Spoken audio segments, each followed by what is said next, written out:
I would say to girls who have been told that they can't, you can. I have many times been told I couldn't do things as a girl, especially growing up as an athletic girl. I had no opportunities to do sports because I grew up in rural Minnesota and we had nothing. So everything I did with my boy friends who were also athletic, which is why I became a physical education teacher later in life. And for me to tell the girls now that there were no sports for girls when I was in school is unbelievable to them. They can't imagine life that way, why they would have it for boys and not the girls. The whole mission of an all-girls school is to empower young women that they really can do anything they desire to do. That's the entire mission of Marlborough School. The girls are everything. They're the athletic program, they're the leaders, they're the mathematicians, they're the scientists. The robotics team is very, very successful and many girls are going into that field. Now that he's mad at you, now he needs revenge for you. Robotics is kind of the field or the study of incorporating the more physical aspects of machinery, like an apparatus, with the more abstract concept of artificial intelligence. So you're kind of combining some basic code with something physical like Legos, for example, and you're using that to have a robot do a certain task or complete a certain function. In layman's terms, for a 7-year-old's understanding, robotics is a piece of machinery that you build that does something.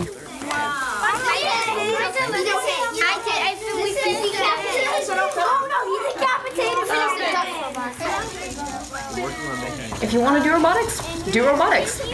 There's plenty of resources all over on the internet. If there's a robotics competition in your town, go to it. There's going to be plenty of teams probably looking for members. You can ask people. I mean, the whole robotics community is extremely welcoming and incorporative, so just go for it.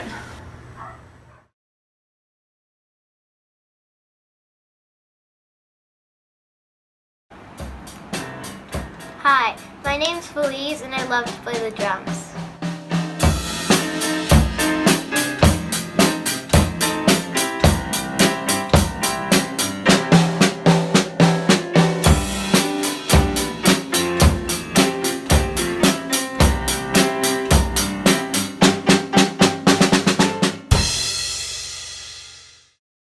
My inspiration for playing basketball was really my just love for sports. So I started off actually playing tennis. That was the first sport that I played, and it was a lot of fun.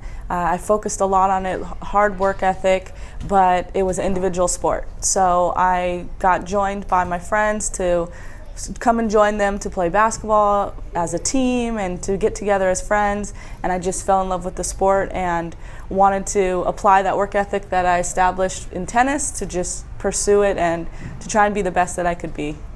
I've played at the professional level, so I played basketball at UCLA and then I went on and played professionally in Europe. I was fortunate enough to go to a school where both the women and men's team were treated pretty equally in the sense of how they were supported. As far as in general, how women's sports and men's sports, they equal out as far as pay, as far as reward. It's not quite equal. So we're still trying to break that barrier and trying to get the same salaries, trying to get the same people in the seats to appreciate us. There's been many, many times in my life that I've been told that I couldn't do something because I was a girl. From playing sports to trying to choose different classes in college to now I've started my own business and to be a female entrepreneur and female-led company, that there would be things that I couldn't do, or there would be things where I needed the support or help of basically a man or a male. So there's been many times I've been told what I can't do, both because I'm a female and just because people don't want to always see you succeed.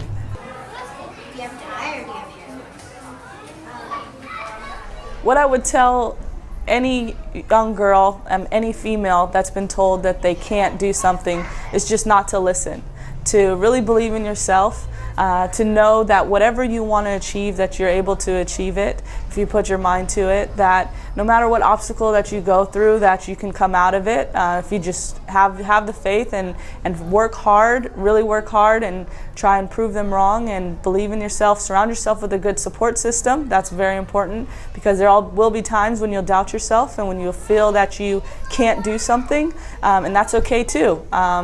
And just know that you'll pick yourself back up and you can achieve anything that you want to.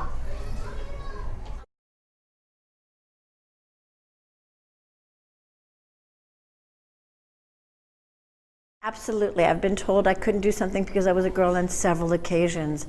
But the most important ones were when I was told there wasn't a place really for women in architecture, which taught me all about three-dimensional design and working with tools and construction. And another time in a business setting where a male counterpart was deemed better than me because he was male. In my class, I have both boys and girls, and in a majority of classes, the girls come to the class with some skills, the same skills as the guys, but sometimes the guys have a little more bravado, and they think that because of their gender, that they're going to be better at something than the female counterparts. And that couldn't be further than the truth, because it's all about your hands. It's all about fine and gross motor skills, and that's an individual thing. And sometimes the girls excel at working with tools better than the guys do. And so it humbles everybody, because it's not easy to do certain things, but once you've mastered the skill, everybody succeeds. I believe that working with tools empowers women because they normally see guys at construction sites, their fathers, their grandfathers, and they don't normally pick up a drill. But once they do so, and they become familiar with that drill, what it can do, and that it doesn't really take much but the determination to pick up the tool and learn about the tool and master it, then they develop a familiarity which leads to self-confidence and self-esteem. My name is Mirabelle, and I'm in the Fantastic Furniture class. I love working with wood. My favorite part is sanding, but I also really like painting and assembling the furniture. It's amazing. To girls who have been told that they can't, I would say, do it anyway. Don't let anybody's words determine your future and how you're going to approach a situation. Hi, my name is Wong, and I love water sports. There's always been an air by, when I was a little girl, by boys, and also then somewhat growing up in college, that girls or women weren't quite as talented athletically as men. The way that affected me was that sometimes I would set out to prove myself better than them. So that was part of a driving and a motivating force when someone would tell me that I couldn't do something because I was a girl, or they gave me the impression that they were superior simply because they were a boy or a male. When I first began coaching water polo, there was very few girls in the sport. In the years since I started in 2000 coaching water polo, the number is at least doubled in the number of girls that are interested in playing the sport, but the number of schools that are offering that for girls in high school. And the growth has just been exponential in the availability, but also in the level of play. The girls take to the sport very well, and they are very coachable, and they progress with the skills sometimes quicker than the boys. When a girl comes to me and tells me that someone told her she can't do something because she's a female, I first try and make sure that they are pursuing something that is within their passion. I encourage them not to pursue something strictly because they were told they couldn't, but because they're pursuing it because it's their passion.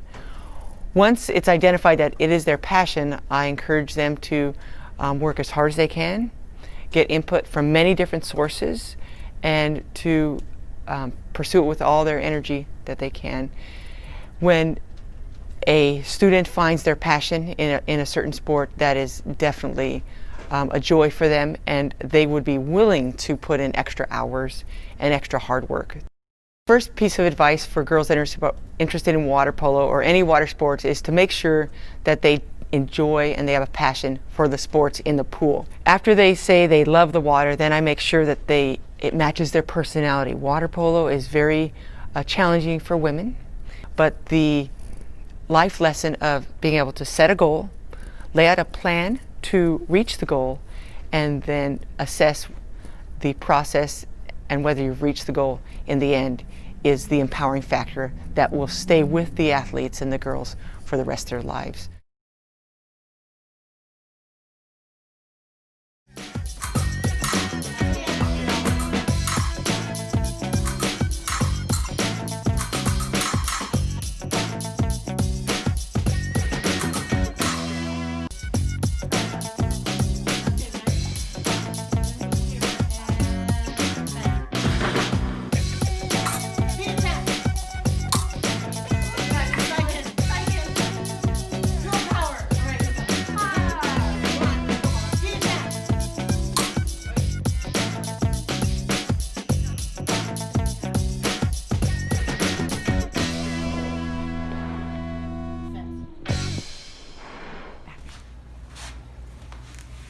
My name is Molly and I love fencing.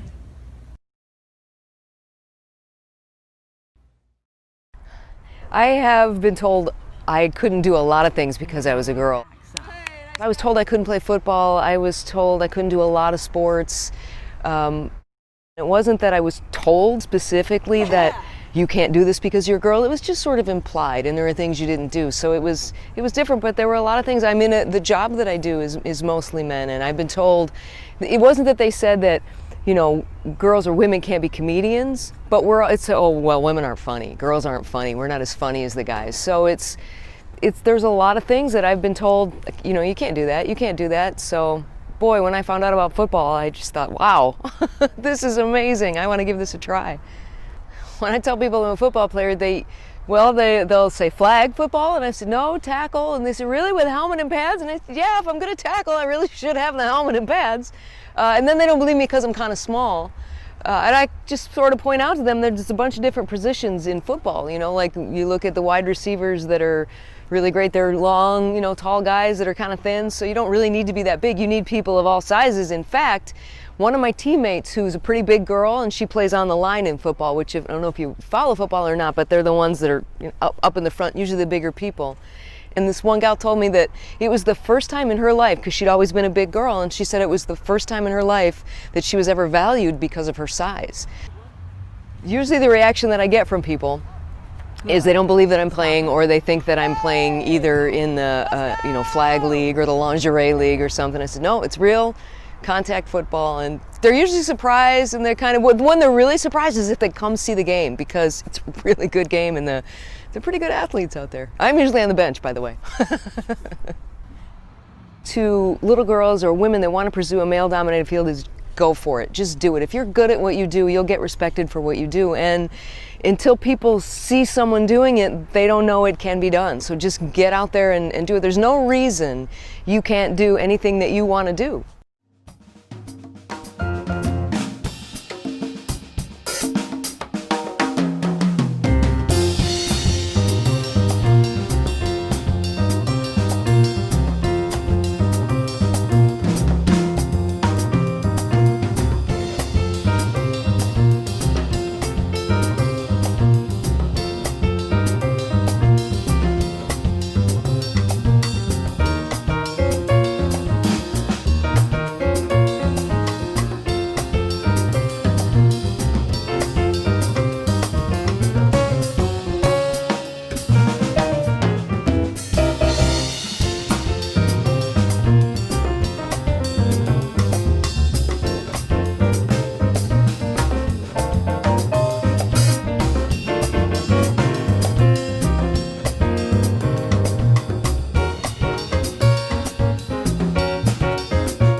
did books and the leaves. Take the books out. Yeah, we took the books out. We They were too thick. Wait, for your over the shoulder shot, well, for your mom's interview, did you ever actually zoom in on the animals? Make sure the quality is good, because it's better to manually zoom in than.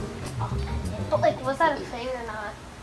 Because did that happen? That's what I'm asking. I didn't zoom in on